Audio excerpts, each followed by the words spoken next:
my friends, Lancaster Middle School, Lancaster, New York. My name is Jeff Yalden. I'm a celebrity teen and family life coach, and for 23 years I've traveled the world speaking to teenagers in middle schools and high schools, parents and staff members. I'm also a suicide prevention expert, and I do a lot of crisis intervention after such a loss like this. What brings me here to you today is simply having done all the work that I've done over the years. People know who I am. I hear about everything.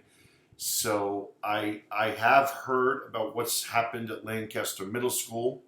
I've heard about the details. I don't want to go into the details. I have not spoken to school administration. I have not spoken to students. I have not spoken to families. I have spoken to many people who are very familiar with it, but that's neither here nor there. What's important is that you understand I am not getting paid for this. This is from my heart to your heart. Let me just kind of get into this message so that I don't waste your time, and my time certainly isn't wasted. This is what I do. To the family, first and foremost, of Jordan, I wish I could reach out to you and give you the world's biggest hug right now and just say I'm sorry. Because I know there are no other words that I can possibly say. I want to reach out to all of the students, and without going into great details, I want to send a simple message. I know that many of you are angry. Many of you are trying to make sense of the reality of what we're all going through right now. But being angry and bitter and placing blame, although that's common in the grieving process, it's not the right thing to do. Let's not place blame. Let's not viciously try to attack somebody for whatever reason. It was his fault. It was her fault. It was the parents' fault. It's the principal's fault. This is nobody's fault.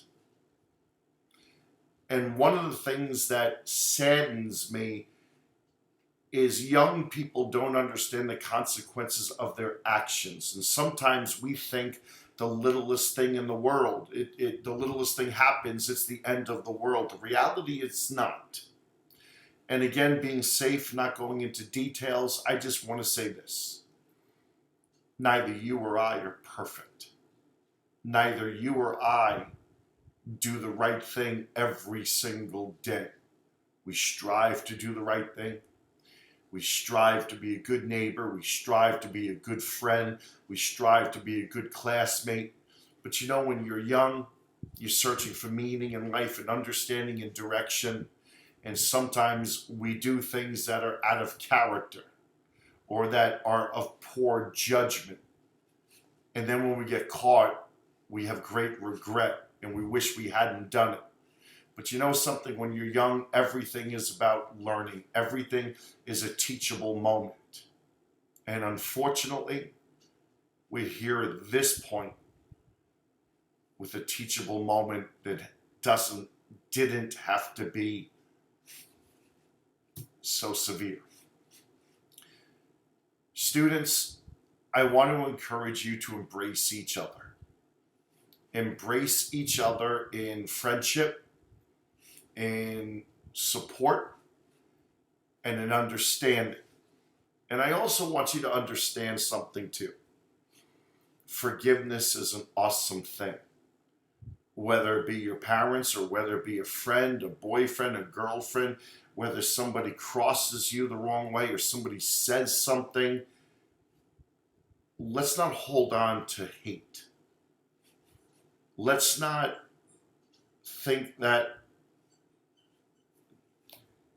Wouldn't it be awesome if we lived in a world where we could learn to forgive as quickly as we judge? We don't like when people judge us. And why do they? Oftentimes people judge us based on the 5% they think they know about us.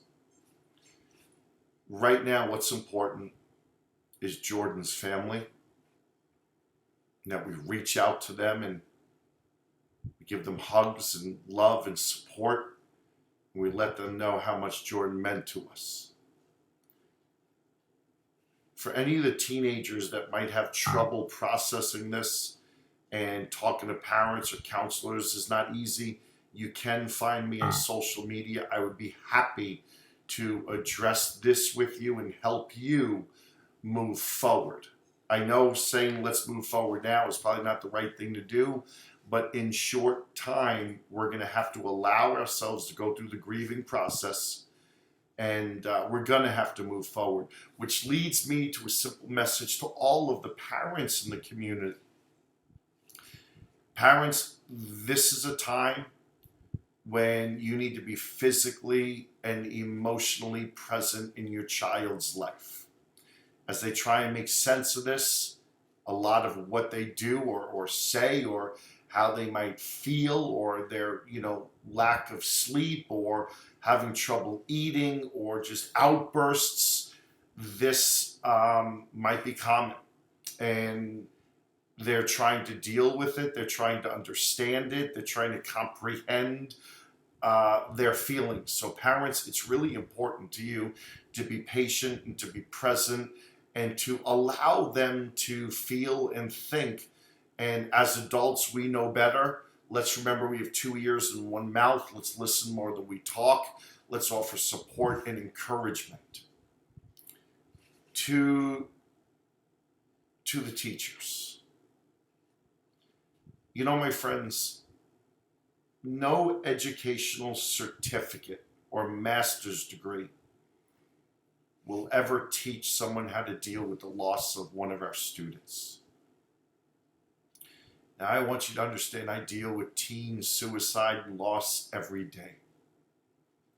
I deal with administrators, I deal with mental health counselors, I deal with parents, and they're all different.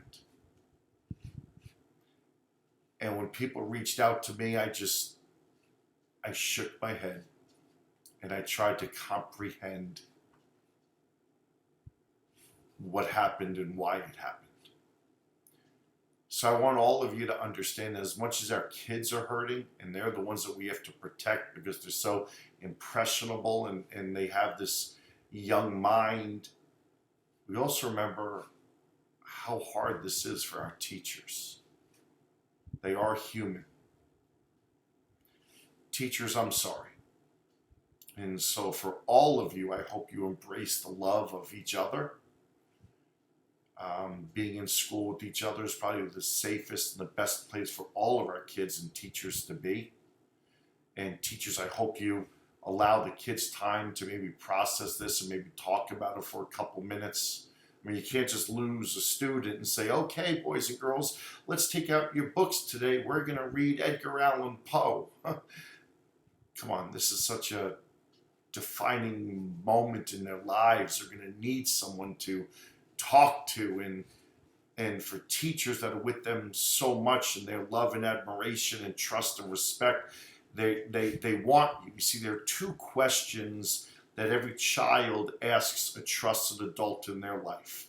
Number 1, can I trust you? Number 2, do you care about me? And so teachers, this is such a perfect time for you to have a defining, teachable moment in the lives of your kids that are confused and angry and upset. Remember that. To the administration, to Mr. Krasinski, please forgive me if I mispronounced your name. Sir, again, no certificate could ever teach you how to deal with this. I know you are taking this extremely hard, and I'm sorry. And to everyone, I know that you know that Mr. Krasinski is human, and he has feelings and emotions like all of us. Let's not place blame anywhere. Let's just kind of look at it that, hey, we were doing our job. We were teaching our kids as a result of something that we found out. And we took action. And sometimes when you take action, you hurt feelings, you upset people. but ultimately a decision was made. And for young people, I often talk about the littlest thing happens and they think it's the end of the world. In suicide, I want to share with you quickly my theory of suicide. You'll notice there's 3 circles here.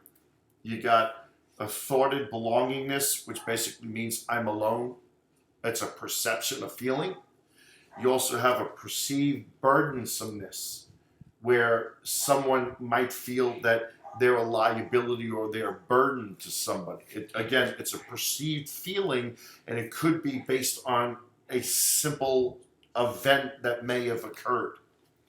When you combine these 2, that's your desire for suicide. And then the 3rd circle is the desire, the capability. So when these 2 are here, there's your desire. When you bring in the desire, you have that little piece right there that's shaded in there. That right there is when you have a suicide or near lethal suicide attempt. What's important here? No circumstance should ever make you want to take your own life. What may have happened today, and as painful as it is tonight, take a deep breath. It's going to be okay.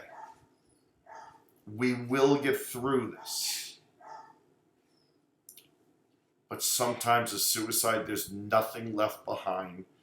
And it's a moment where there was a thought and there was something and it just all went wrong really quickly. It's so hard to make sense of this. And I'm sorry. So again, I want to just recap something. I'm aware of what happened. I want to be very careful with my words, and that's making it really hard. But at the end of the day, we lost a young man. And at the end of the day, there's a young lady who is being blamed and threats are being made, and that's all wrong. Because regardless, I will tell you, in my line of work, this is happening every single day across the country, and young people don't know the severity of their actions when they partake in, let's just say, the rumor that's going around. Whether it's true or not, I don't care. What I do care about is young people making good choices, young people thinking, young people not reacting, and young people responding, but more importantly, you having respect for yourself as a person and doing the right thing. My thoughts and prayers to all of the parents, most importantly, especially Jordan's parents. I'm sorry, my prayers and thoughts are with you. To all of the teachers, you're human. I know how devastating this is. To the principal and the administration, I'm truly sorry. So where do we go from here as I end this video? We need to allow ourselves to go through the process of grieving. Let's all take a step back and take a deep breath, and let's understand that we have to move forward now. And in moving forward, that's probably the healthiest thing that we can do. And that's where our vision needs to be. For all the teachers, to parents and communities, you embrace your kids and what they're experiencing. But most importantly, for the students, set your sights. You got about a month left of school. Go to school every day. Be present. And I want to leave you with this one last thing. If any of you are ever hurting and you need someone to talk to, don't ever be afraid to ask for help. I didn't tell you my story, but twice I was suicidal in the hospital. And twice I asked for help, and that's probably why I'm here today. My friends, I love you. I'm thinking of you. And I'm so sorry that we've all had to experience this. God bless all of you. Reason to live. You gave me reason.